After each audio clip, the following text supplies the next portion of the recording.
chewy, stretchy, and oh so flavorful? Bubblegum is a treat that's captivated us for generations. But have you ever stopped to think about how this simple piece of chewy goodness is actually made? From the sweet taste to that perfect pop, there's a lot more that goes into bubblegum than you might think. Stick around, because today, we're unwrapping the secrets behind this classic treat. Before we delve into the bubblegum making process, let's take a quick 1-minute detour through its fascinating history. Bubblegum might seem like a modern invention, but its roots go back thousands of years. Long before the invention of prepackaged gum, ancient civilizations were chomping on natural gums and resins. Fast forward to the 19th century, when chewing gum began its journey to commercialization in America. It was initially sold as spruce gum, and later, paraffin gum took over as the popular choice. The birth of what we recognize as bubble gum occurred in 1928. Walter Deemer, an accountant for the Fleer Chewing Gum Company, was experimenting with new gum recipes when he stumbled upon a formula that was less sticky and more elastic than anything before. Not only was this new gum perfect for chewing, but it also allowed for amazing bubble-blowing capabilities. Deemer decided to add a dash of pink dye, which was the only color available at the time, and bubblegum as we know it was born. Having covered its history, let's now transition to the intriguing list of ingredients that go into making bubblegum. When it comes to making bubblegum, some of the ingredients may surprise you. You'd probably expect sugar and flavorings, but what about synthetic rubber? Yep, that's right. The base of most bubblegums is a synthetic rubber that gives the gum its chewy texture. This rubber base is then mixed with sweeteners like sugar or corn syrup, as well as flavorings to give it that iconic bubblegum taste. Some gums also include softeners to improve texture and coloring agents to make it visually appealing. And let's not forget the various flavors. While the original bubblegum flavor remains a classic, these days you can find everything from watermelon to cinnamon. After understanding the surprising complexity of what goes into your everyday bubblegum, you might be curious about how all these components come together. In the first steps of making bubblegum, exactness is everything. Initially, the synthetic rubber base is added into specialized high-capacity mixers. These mixers then heat the base to a specific range, usually between 115 to 145 degrees Fahrenheit, to liquefy it. Getting the temperature just right is crucial, otherwise you risk ruining that iconic chewy texture. Once the base is melted and at the right consistency, the sweeteners come into play. Whether it's granulated sugar, corn syrup, or even artificial sweeteners for sugar-free versions, these are carefully measured and added to the mix. The exact amount is critical, not just for the gum's sweetness, but also for its texture and how long the flavor will last. Mess up this part, and the gum won't taste or feel right.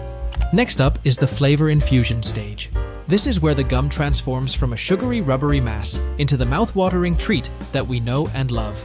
Highly concentrated flavor oils are used to achieve the burst of taste in each piece of gum. Whether it's the classic bubblegum taste or an exotic flavor like watermelon or cinnamon, this step infuses the gum with its signature taste. At the same time, food coloring is added to give the gum its recognizable hue. While pink remains the classic choice, bubblegum now comes in a variety of colors to match its diverse range of flavors. The exact formulation is often a closely guarded secret, known only to a select few within the company. Fun fact: did you know that your go-to bubblegum flavor is just the tip of the iceberg?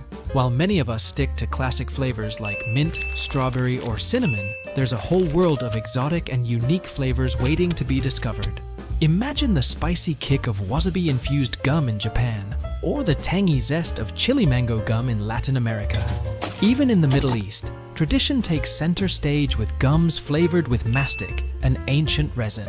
If you enjoyed the content so far, pop the subscribe button for more of our content. Let's move on to the final stages of the production process. Once the mixed and melted gum mass exits the mixing chamber, it enters the rolling area.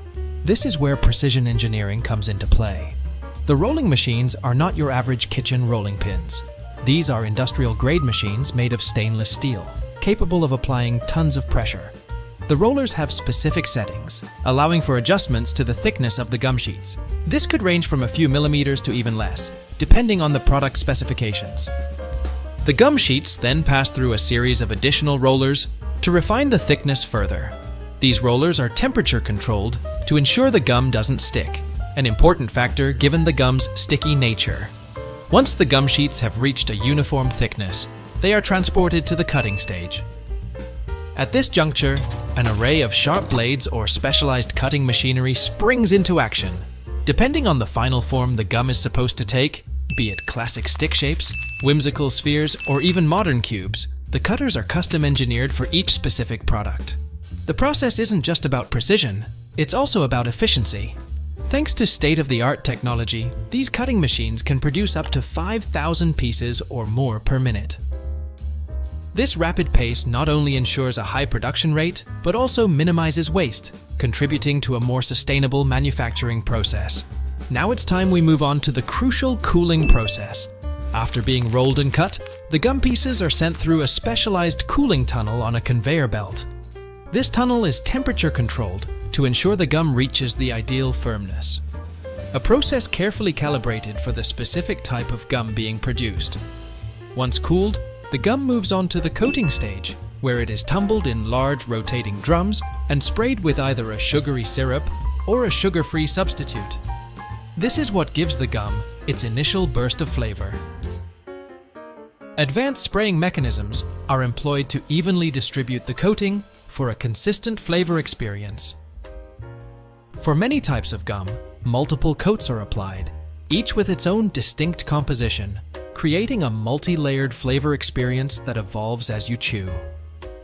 Before we're going to the final step, let's dive into one more bubblegum fact. Did you know that the world's largest bubblegum bubble was blown to be 20 inches in diameter? The world record for the largest bubblegum bubble ever blown measured a staggering 20 inches in diameter. To put that into perspective, that's almost the size of a basketball hoop or roughly as big as a car tire.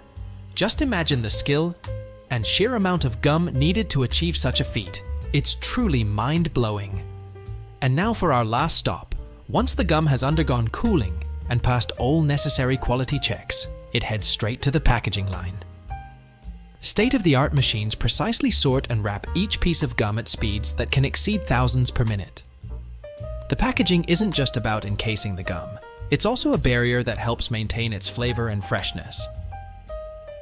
Whether the gum is destined for individual wrappers, foil packs, or plastic containers, each package is sealed tightly to lock in that signature taste. After a final inspection to ensure each package meets company standards, the gum is boxed up and prepared for distribution, one step closer to satisfying chewers around the world.